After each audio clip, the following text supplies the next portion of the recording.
the day the British graciously handed America independence. I'm in Miami. Welcome back to Brainrotting.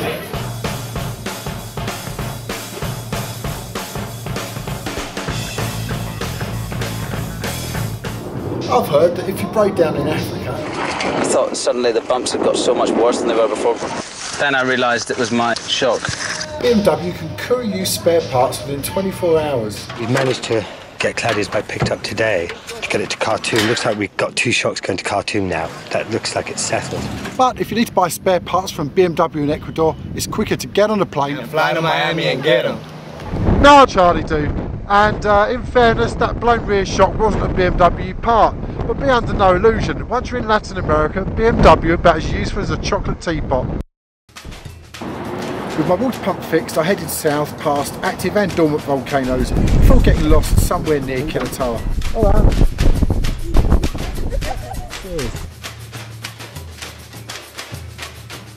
¿Dónde la carretera aquí? As I made my way to the remote border crossing just south of Zumba, I suffered another mechanical failure. The bike just overheated. It wasn't long before coolant was spraying everywhere.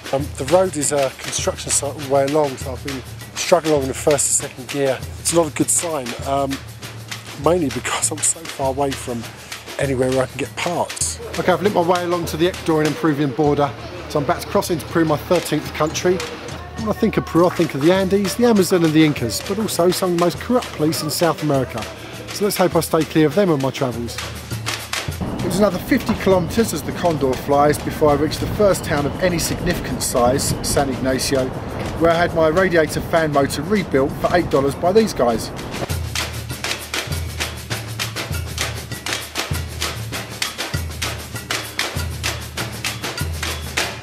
It's been estimated by North Carolina's Duke University that up to 72% of the Peruvian Amazon has been zoned for exploration and development, mainly for the benefit of Western and Chinese interests. And there's us driving around in SUVs, shopping in stores, pumping out aircon onto the streets. And of course I flew to Miami to get spare parts for my bike. What are we doing to the planet? The roads through the Peruvian Andes are tough going, but there are plenty of distractions along the way.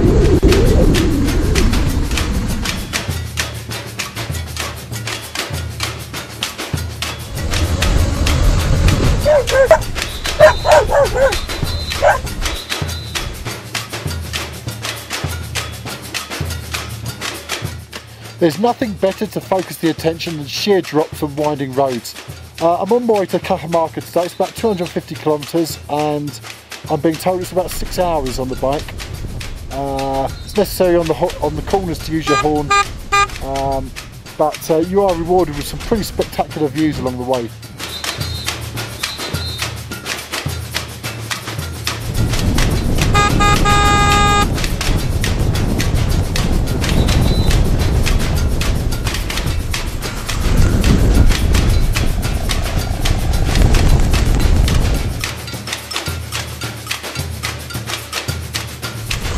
The challenging road conditions continued as I made my way to Kuelap.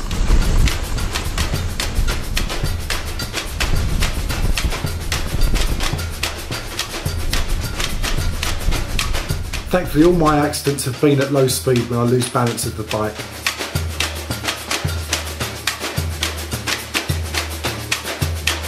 Okay, thanks to some local advice, I'm taking a shortcut winding up through the mountains. This should shave a good couple of hours off my journey time today. I'm travelling through the Cordilleras Blanca mountain range, which is the second highest mountain range in the world behind the Himalayas.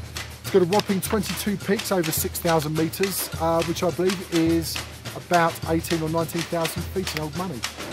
Well, this is not a good look, is it? It's about 6:30 in the morning. I may have shaved a couple of hours off the journey time last night, but it wasn't long enough to beat daylight. I turned up in this village, I've got no idea what the name is, and I then discovered that not only was it getting dark, but my front headlight bulb was blown. So thankfully, Dr. Flavio behind me, the mechanic, helped me fix the bike and then let me sleep on his floor.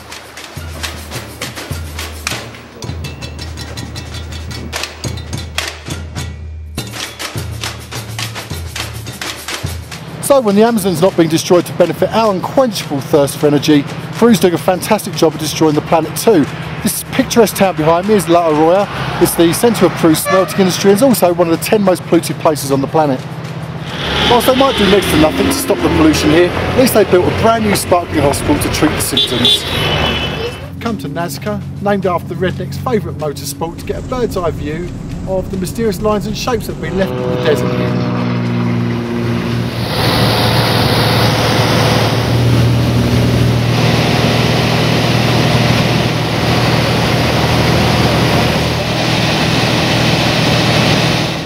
I've arrived in the heart of the Incan Empire, Cusco, and it's a stonemason's wet dream. The Incan craftsmanship is so precise, you couldn't even take a piece of paper and slot it in between the joints of these stones. But the Incans had foresight. They invented stone cladding, filled their city with expensive restaurants and hotels, and even built themselves a McDonald's in the process.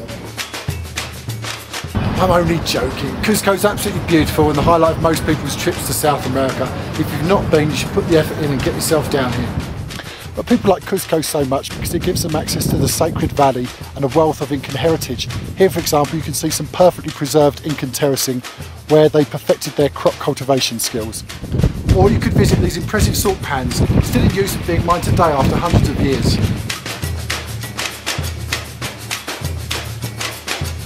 Well, the undoubted main attraction here is Machu Picchu. I was in Peru a few years ago and I completed the Inca Trail.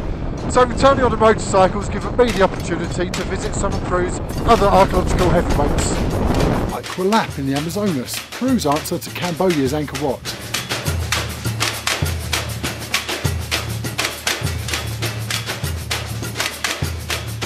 Or the ruins at Chavin, high up in the Cordilleras Blanca mountain range, and famous for its labyrinth of tunnels.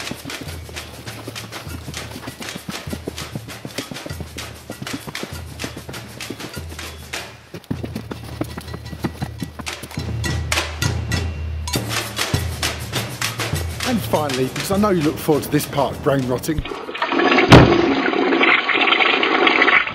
well, I'm a little bit short of breath. It's 4,500 metres above sea level here. I'm on the road from Puno to Arequipa and I've come across a fantastic room with a view. Let's go and have a look. It's actually the ladies' toilets.